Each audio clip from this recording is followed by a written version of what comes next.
নমস্কার দর্শক বন্ধু, আরও একটা গুরুত্বপূর্ণ ভিডিও তোমাদের সামনে উপস্থাপন করতে চলেছি। জয় শ্রীকৃষ্ণ, রাধে রাধে।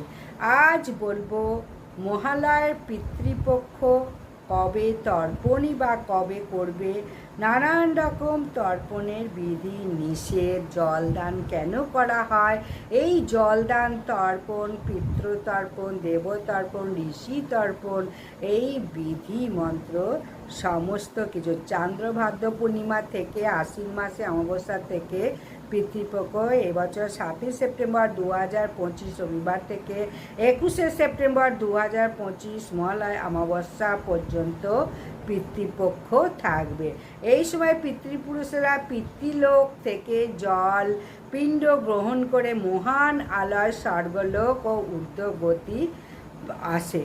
তাই পিতৃপুরুষের উদ্দেশ্যে পিণ্ড তিল সহিত তর্পণ করা হয়। দেবতা, ঋষি, মৃত পূর্বপুরুষদের সন্তুষ্ট করার জন্য তর্পণ করা। যারা বাৎসরিক শ্রাদ্ধ করতে পারে না তাদের জন্য এই তর্পণ ক্রিয়া গুরুত্বপূর্ণ। কথিত আছে, কর্ণের জিজ্ঞাসায় ইন্দ্র উত্তর করেন যে কর্ণ পিতৃপুরুষের উদ্দেশ্যে অন্ন জল দান করেনি।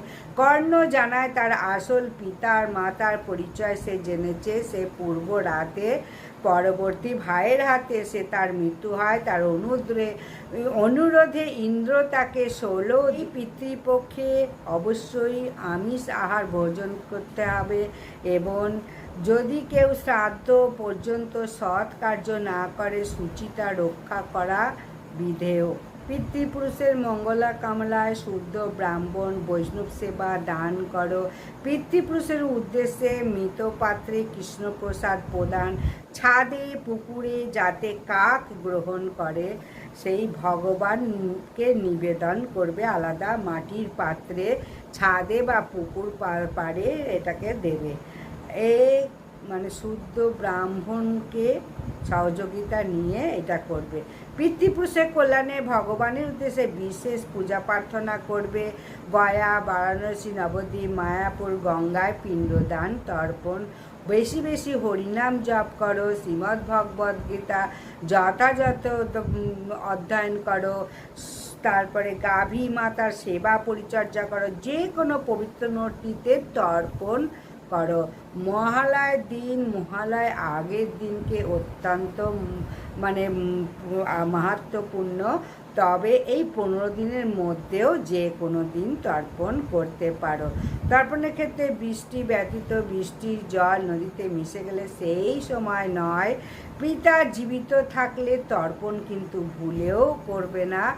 মৃত হলে তবেই তর্পণ করো।